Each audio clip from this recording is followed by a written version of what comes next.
Good morning, everybody. My name is Andy Lyon. I'm a Public Information Officer with Pacific Northwest Team 2, coming to bring you an update on the Cameron Peak fire and the what we're calling the Grand Zone of the East Troublesome near Estes Park. We're going to have update from our one of our operations section chiefs, Reggie Bray, in just a moment. Nothing has changed, folks, in terms of containment, in terms of acreage on either part of the fire. I know a lot of you are worried about the wind today. We're going to talk about that a little bit.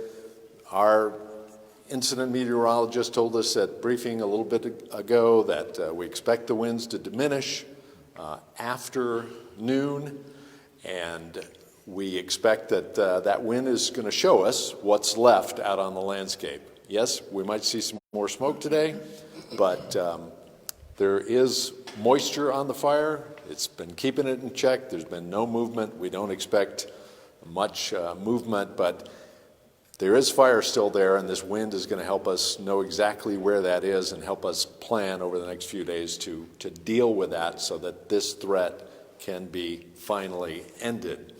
I do want to, it is Halloween, so be careful out there on the roads, especially as we get towards dusk, because a lot of the little folks, it's a pandemic, some of the folks will be out, and there is still a fair amount of fire traffic. We are releasing resources, and some of those folks will be traveling home today, so watch out for large fire trucks as well as small children out on the roads. And we wouldn't be releasing folks, and I'll let Reggie talk about that a little bit more if he'd like to. We wouldn't be releasing folks if we weren't confident that we are not going to need them. So take that as a measure of optimism, because trust me, our whole job here is to ramp up as things are needed and get resources in place, and then to ramp down as they're no longer needed so they can go home and get rest. And it's been a long season for a lot of folks. So Reggie's going to give us an update. We'll take some of your questions, and then I'm going to talk a little bit about some of the terms you might be hearing over the next few days. Reggie Bray, Operations Section Chief. Good morning, everyone. Reggie Bray, Operations Section Chief with Pacific Northwest Team 2. We'll start down on the Thompson Zone, just west of Estes Park. We'll talk a little bit about overnight, kind of what happened as well, and then kind of the planned operations today. So let me just start by kind of going overnight. I know there was some concern with the wind. We did record a 60 miles per hour wind at the CSU campus at Pingree Park last night. But overall, no issues across the fire this morning. So crews are getting out and starting to re-engage and stuff this morning.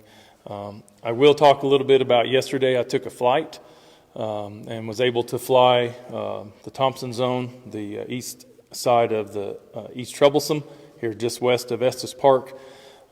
Just scattered heat.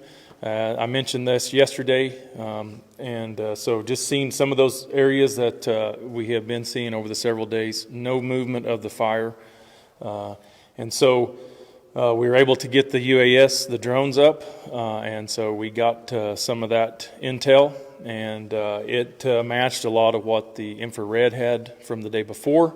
The other thing that did was that we were able just to utilize that to help the resources right on the ground look at that, and then they could start to look and see just if any of those areas were accessible to start the hotspot, pick those up, just secure the edge down there. So just starting here in the south end within Estes Park and here in the National Park. Yesterday, crews were able to get in and secure just work the edges on the north side of the fire and the south side. There were a few hot spots that they were finding, able to extinguish those. We call it duffers. That's just kind of smoldering heat that's just smoldering in that duff layer right on the surface. So they were able to get in there and extinguish those. Some of the heat is really inaccessible, and it's just not safe to put people up in there. And so we will continue to monitor that and watch that. Today, crews are going to be in there, continuing to patrol and monitor that, pick up that edge, secure it where possible on the north side and the south side of the East Troublesome Zone. So the other thing with the winds today is our capabilities of flying, both with the UAS and just with our other aviation. The gusts are really forecasted to be too high. Now we'll monitor that through the day and see. We may be able to use one of the smaller drones. It's a more low level, and so if the winds are low enough, we will go ahead and use that in some of the areas on the fires. So moving around to the Cameron Peak up here on the north end, Red Feather Lakes. We're just continuing to gain access into those areas. We were ground truthing some of the areas identified on the maps that don't show containment.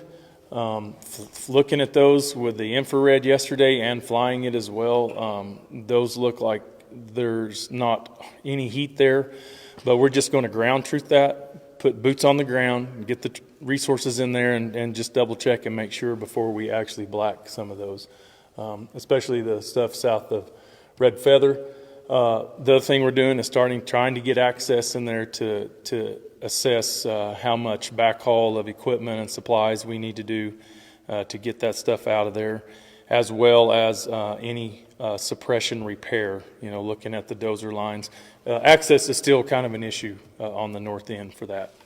Moving around to Buckhorn area here on the north side, kind of the northeast side of the fire. Was able to fly that yesterday, got a good look at that. A lot of that's on the north slope, lots of snow in there. We do have a few spots that heat signatures that came up, and the resources we're going to be looking at those today. Again, we want to just secure the edge, and so anywhere that there's something close that we think it might, be possible for that fire to spread and get across our containment lines, we want to secure that edge. We want to be careful putting resources in some of these areas, especially today with all the bug kill, the hazards are there. We just don't want to put resources too far in, and it's just a safety issue for our firefighters on the ground there. So moving on around, we were able to, here at Cedar Park, Storm Mountain, flew that, looked at that, looks really good. There were a few smoke reports in there yesterday. Resources were able to get in there and take care of some of those. There's a few heat signatures, but from the visible eye, from flying it and looking at it, even with some drones, there's only a few those heat areas of heat that are smoking. But if they're accessible and we can safely do it, we'll get in there and try to put those out. Again, we're continuing just to look at suppression repair around Storm Mountain, again, the retreat up in Glen Haven. What we're looking at is maybe pulling some of that equipment, but finding a place to cache it. So if we need to, and if we have to go in and re-engage with the fire later on, I think that is very unlikely and a low probability, but if we do, we'll have those resources, that equipment somewhere staged there locally so it can be re-engaged on the fire relatively quickly. Moving up to the slop over across the North Fork Trail, there was quite a bit of heat signatures around the edge of that, but again, it's burning in the duff and the heavy dead and down logs. The areas that I've been seeing flying for the last several days are still the same areas, and those have not grown. They're just burning those same logs and not moving. There's snow all around it, and hopefully some of the video that I've taken and some of the pictures we've been able to post and to show you kind of what that looks like. But again, we're still looking at other options just to make sure we secure this indirectly. if we need to, and have that plan into place again to implement later on if the need would arise. Although, again, I think that's a low probability. Moving up to Pingree Structure and the CSU campus, was able to fly and look at that just southwest of the CSU campus. That's where there's some heat showing a lot of some of its interior, kind of right on the edge. Again, it's just really something that we're going to monitor. It's not really safe for us to put people up in there. Again, snow all around it. I actually drove up in there yesterday afternoon after I flew the fire. Was able to look at it, still, have 8 to 10 inches of snow. That's what we're seeing with this heat around that area. Really, it's not moving. It's just sitting there and just burning those heavy logs. Now, we're going to continue to monitor that. We have a plan in place, some action points that if we see some things start to happen, if that fire starts to move, we'll take some aggressive action on it to suppress that if we need to. But again, really just it's protected around. They've got things in place to protect those structures and stuff. They are also looking at some repair and things like that, pulling some of the equipment that is not necessary to be up there. So that's kind of what's going on. So overall, really, priority for us is we want to look at the impact that the snow's had on the fire and what we need to do to develop plans or continue to put out those hot spots, secure the edge and those around the perimeter that's close to those perimeter lines, and then really look at repairing some of these areas and getting them back into better condition than what they look right now, like the dozer lines and things like that. Thank you. Reggie, while you're up there, let's take one question, and it's about estimated containment. We make an estimated containment date. And is there any sense of when that might be? So I don't know what the estimated containment date is on the November 8th. November 8th. Okay, so that is based on where, how much fire is in containment and how comfortable we feel with controlling lines and having, when we put black on the map, we feel that area is, we don't think it's going to get out anymore. That fire's not going to get over those lines. It's not going to continue to burn. I have a feeling that there's going to continue to be a lot of open lines, and so I think that actual containment date will probably be pushed back until we have what we would call a season-ending event. And typically, a snow like was just received up here would probably do that. But from what we're seeing and flying, and still seeing that heat and stuff, we still think that we'll probably have to have resources, here and dealing with this probably past November 8th. So. Thank you, Reggie. Appreciate it. And folks, the containment date, somebody noticed that on INSEE and that is an estimated date. And folks like Reggie are the most experienced in this business, but it's still an estimate. It's based on, weather, topography, fuel. Well, the weather's in our favor because the days are getting shorter, nights are getting colder. Typically, we'd get more humidity, although we're not seeing that right now. It's an estimate, and a fire this large, you're going to have to bear with us. I know it's been a long couple months dealing with this thing. I live in Colorado Springs. We've been eating smoke from this fire as well as you, not as intensely, but we're not out of our homes. I don't know what that would be like for weeks on end. We sympathize. We're getting some questions about Glen Haven. Cale and I were up there yesterday. I want to give a big shout out to Chief Zagota of the Glen Haven Fire Department. He did an interview with Cale, and that's up on Facebook and YouTube now if you want to get a good sense of the conditions in that area. I drove through the Retreat neighborhood. And that's one of the things we wanted to talk to you about it today, you'll hear people like Reggie talking about repair and backhaul. Well, if you go through the retreat right now, at almost every driveway, there's a portable water tank, or what we call, appropriately enough, a pumpkin. It's a big orange tank. It's very heavy-duty plastic, but it holds, I don't know how much it holds, 500 gallons maybe? 1,000 to 1,500. Depending on the size of the pumpkin. There's different sizes. So those have a couple inches of ice on the top right now. So we don't think we're going to need those. So when we talk about backhaul, all of that equipment has to come out of those neighborhoods, the pumps, the hoses, the sprinklers. So there's going to be a lot of activity in those neighborhoods for days and weeks to come. Question was from a Glen Haven resident, when can we get back in there and take a look at our properties? That's the Larimer County Sheriff's Office. We consult with them about evacuations, but that's their decision.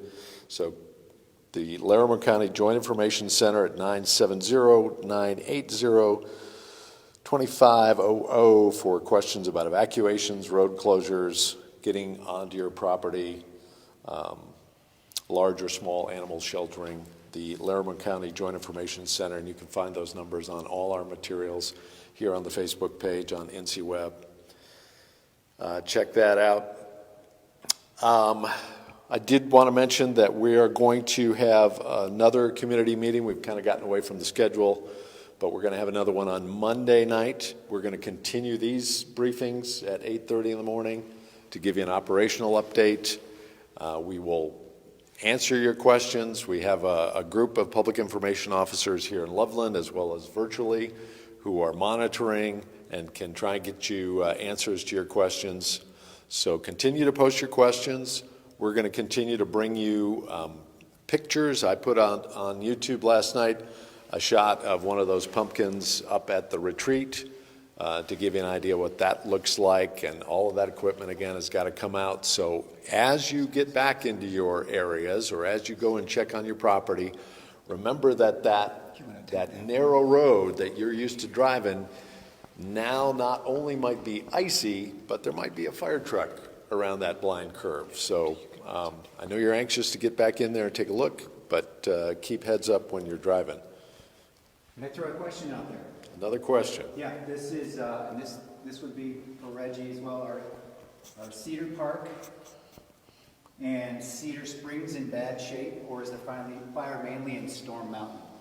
Okay, question about Cedar Springs? Yep. Cedar Park. Cedar Springs and Cedar Park. So, yeah, the fire. So just to the fire stayed above most of the homes and structures in Cedar Park and Cedar Springs. Flying that and driving up in there yesterday or the day before I was in there, things looked looked really good as far as the infrastructure and things like that. Again, the fire is also looking really good. There's very little smoke. We have a few heat signatures, but we have resources in there yesterday and today in above those homes.